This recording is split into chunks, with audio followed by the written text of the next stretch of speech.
I cooked more. Ah, you started cooking for her more. Okay. Yeah, and she cooks a mean sukiyaki. Oh, that was her. I thought that was you. Okay. But no, I could do a few things, but and that it just the more I seem to try and like make an effort, like helping with or doing cooking, helping with the housework, that just seemed to get her more frustrated. Yeah, exactly. That tends to happen. So So I was really, listening to go I was on. You were listening to listening her words as opposed to seeing what her sort of mental state was. Right. So pretty much, you can boil all your relationship problems down to she doesn't feel loved enough. If she feels loved enough, she'll be willing to do almost anything. Now, one of the problems that comes with this, I was talking to Just to Go earlier today. He was asking me about phone game. And he was like, well, like how, he's asking about it being okay to call the girl over and over again. Every few days, call her again, every few days, call her again, even if she doesn't pick up, and worrying about that being needy. But the thing that's really interesting is that the whole concept of being needy really has more to do with how you feel about the interaction with her than what you actually do. So one guy could call up a girl like every day or even 3 or 4 times a day, and she wouldn't perceive him as being needy. She'd just perceive him as being persistent and aggressive. But another guy could do the same thing, and she would think he was really needy. And it's really based on how that guy comes across. Like, if he does it feeling bad about himself for doing it, if he's doing it from the perspective of, oh, like, I really hope she picks up this time because if she picks up, I'll feel better about myself, then you're in trouble. But if you're just doing it because you're like, I just really want to talk to this girl. Like, why is she such a retard? She should just pick up. All right, well, I'll just call her later.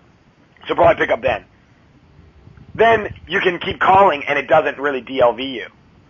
DLV is a display of lower value for those of you guys who are listening in and don't know. So it's the same kind of thing where when you are in a relationship with a girl, I'm sure some of you guys have started doing have in the past done a lot of really nice things for girls, and and this is kind of similar to what Andy was saying, the more nice things you did for her, the less she was keen on you, the lower the attraction went. Because once again, she realizes that you're not doing those things because you like really want to. You're doing it because you are trying to sort of pacify her. And girls pick up on that, right? It's kind of like, going back to my favorite example of Brad Pitt. If Brad Pitt started cooking for a girl, like more often, or if he just did anything nice for a girl, the girl would automatically assume that he did that for her because he wanted to. She would never think that he did that because he was worried about losing her, for example. Because it's Brad Pitt. So in the same way, one of the most important things that when you do something nice for a girl, you have to be doing it from the frame of you just want to do that thing for her.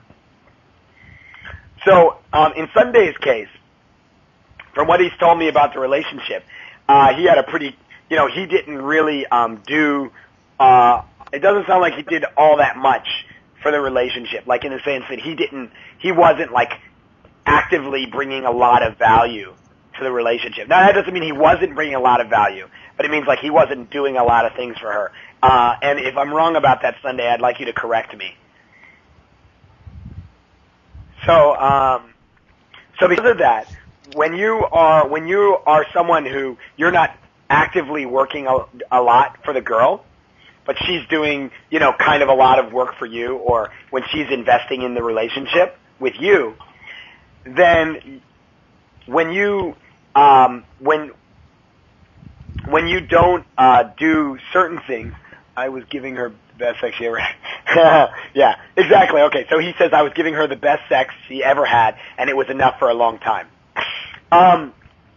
Actually, that is often enough, and it is enough for a long time. But here's the thing you also have to remember, and that is that while, you know, they're going to be happy that you're giving them the best sex of their life, that doesn't make them feel necessarily that you care about them so much. You know, it's that whole Madonna whore thing, right?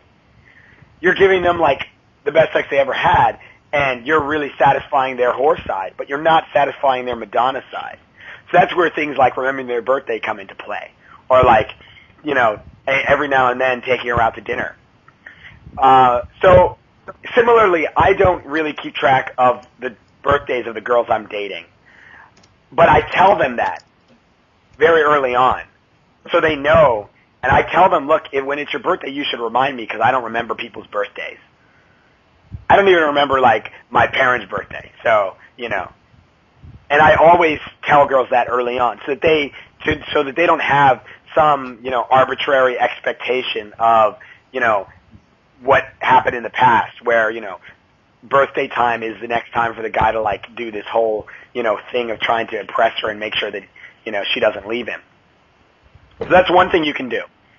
The second thing is that it doesn't really even have to be something big that you do for her birthday. You know, it could just be, you know, like that's probably the only time that I take girls out and I pay for the whole thing is on their birthday. And so even though it might only be like $30, because generally speaking, especially if they're new, you know, I'm not going to be taking them to like really awesome places.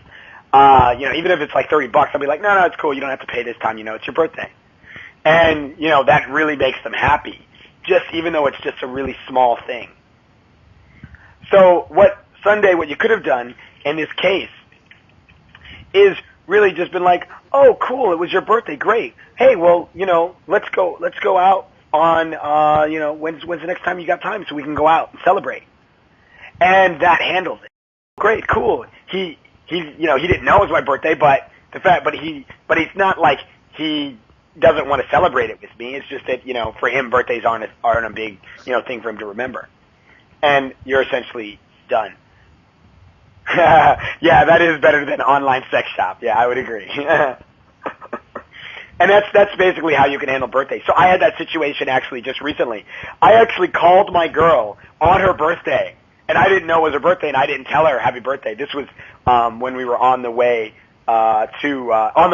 Oh, Andy, during your boot camp when we were in the taxi, and we were on the way to Muse from Muscle Beach. And remember, I called a bunch of girls, and so she was one of the girls I called, and it was her birthday that day, but I had no idea. And I didn't know until, you know, I got back here, and she was like, hey, you know, do you know what last Saturday was? And I was like, no, what was last Saturday? She's like, last Saturday was my birthday. And I was like, oh, cool. Oh, okay, well, listen, well, you know, let's, you know, on your next day off, we'll celebrate, you know, and we're done. That's it. Okay? So that's how a great way for you guys to handle birthdays. Yeah, great way for you guys to handle birthdays so you don't have to be, like, writing them down on your calendar and shit, because that's just annoying. I wanted to talk a little bit more about the needy thing.